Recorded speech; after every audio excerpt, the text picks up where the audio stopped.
In the case of another important temple, the Meenakshi temple, there are temple histories that were written of the Meenakshi temple.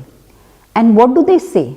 They say that the goddess Meenakshi, her murti they put on top of the Viman.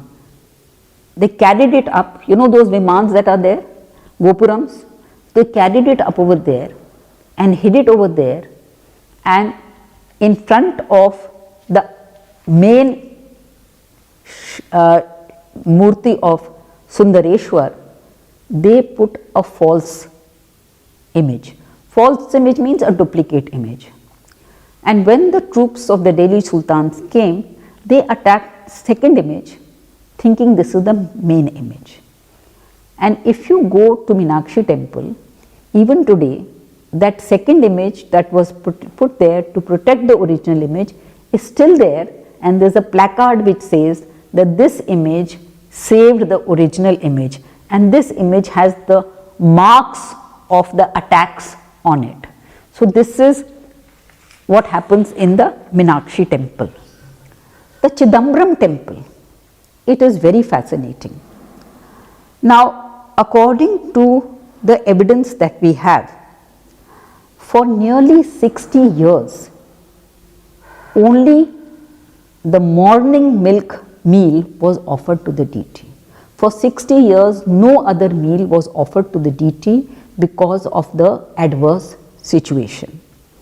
And from 1649 to 1686, 1649 to 1686, the murti of Lord and his consort were removed from the temple.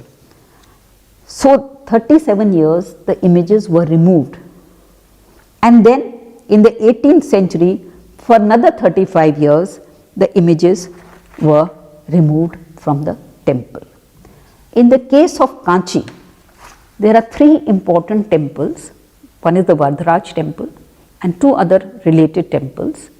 The images were dressed as dead bodies and taken out of the temple for protection and brought back when things were stable.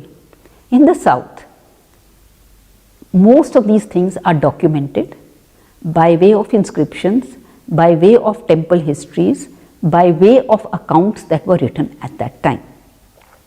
So, these are some of the examples that I wanted to give from the south. And now I want to talk to you about burial of bronzes. In the south, what we have found, we have not found any single case of a stone murti being buried. All the evidence that we have is of the mass burial of bronzes. And bronzes were buried on a massive scale. What the devotees would do when they learnt that an attack is about to happen, they would dig somewhere in the temple a big pit, line it with brick and mortar, fill it with sand so that there is no damage done to the deities, wrap them in cloth and bury them. But that place of burial was only known to a few people. When the threat lasted much longer, those people who buried were dead.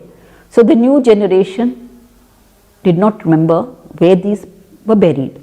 So, now when we hear of images being found, these are images that were buried 500-600 years later, which are now accidentally being recovered.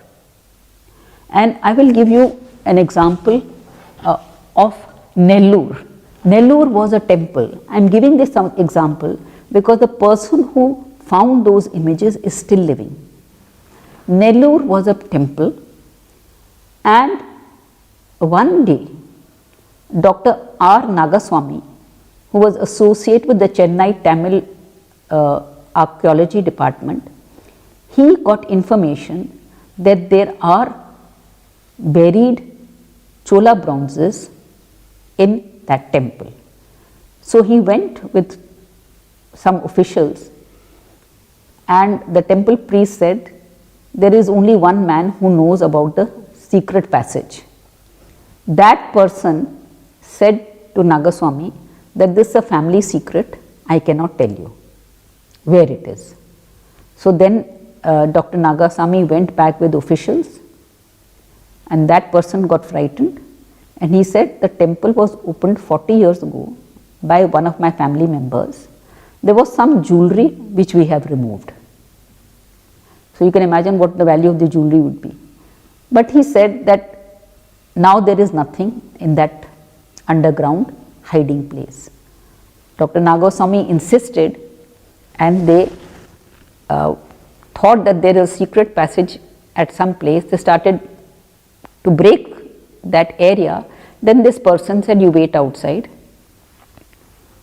They waited outside. After some time, he had dug up mountains of mud.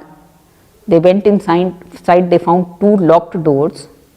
They broke open the doors, went inside, and there was a room where fresh light was coming, fresh air was coming.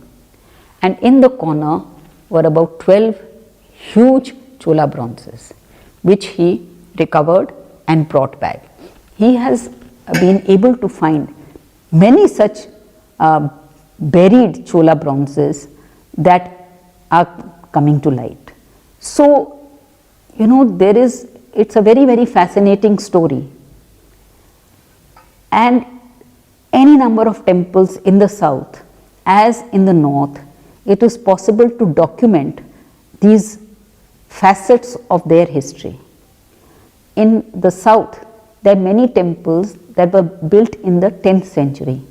When the Vijayanagar Empire was established and there was peace, the temple priests wanted to reinstate those old images. They couldn't find them.